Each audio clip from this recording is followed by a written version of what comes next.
السلام عليكم الغزالات ديالي، نتمنى تكونوا بخير وعلى خير في احسن الاحوال. كما شفتوا اليوم غنديروا هاد العرايش بغرزه السبوله. المهم غادي نجيو ان شاء الله على بركه الله، غنجيو الراس ديال العرايش وكندخلوا البره وكنخرجوه. تنجيو دابا النص ديال العرايش. هاد الخيط راه غير ثبت به انايا الخيط من التحت، نجيو النص لحد الدقه وكندخل البره وكنخرجها في الجنب ديالو. نتمنى تكون واضحه الفكره. وكنجر دابا كندوز الاتجاه الاخر وكندخل البره مقاده مع هذه، ولكن كنهبط شويه على الدقه الفوقانيه. بنفس الطريقه كندوز للجهه الاخرى وكنهبط على الدقه اللي قبل منها. عاوتاني نهبط هنا المسافه اللي كنهبطها هنا كنهبطها هنا. كنبقى غادا بنفس الطريقه، كتجينا بحال شكل الضرب ولا شكل اكس، ولا ملي كتكمل راه كتجي التقنيه ديالها بحال شكل السبوله. هي هذه انا خادمه حداها كما كتشوفوا. دائما مره كنضرب في هذا الاتجاه مره في هذا الاتجاه، ودائما غادا على الخط ديال الرشمه.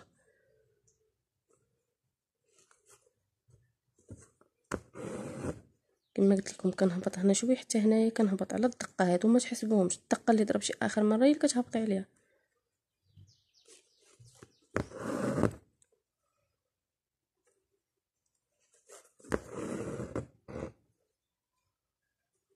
كنبقاو غادي بنفس الطريقه، مره كنضربو في هذا الاتجاه ومره في هذا الاتجاه. نتمنى يكون الشرح مبسط ومفهوم. انا كنشرح بابسط طريقه باش الاخوات يفهموا. كما قلت لكم دائما كنهبطوا شويه من تحت الدقه وشويه من تحت الدقه وحنا غادي.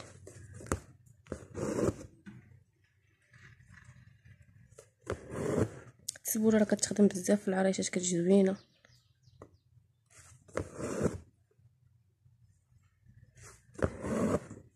صافي كنبقاو غادي بنفس الطريقه حتى نسالو العرايش ديالنا ان شاء الله. المهم الاخوات اللي مازال ما تابوناو في القناه، تابوناو في القناه وما تنسوش ديروا شي تعليق زوين. واي اخت بغات شي حاجه تقولها ليا. وما تنسوش ديروا جيم ولا قليب. المهم صافي كنبقاو غادي نفس الطريقه حتى نسالو ان شاء الله العرايش. كيجي على هاد الطريقه بحال شكل السبوله في الخدمه، كتسالي كيجي بحال شكل السبوله.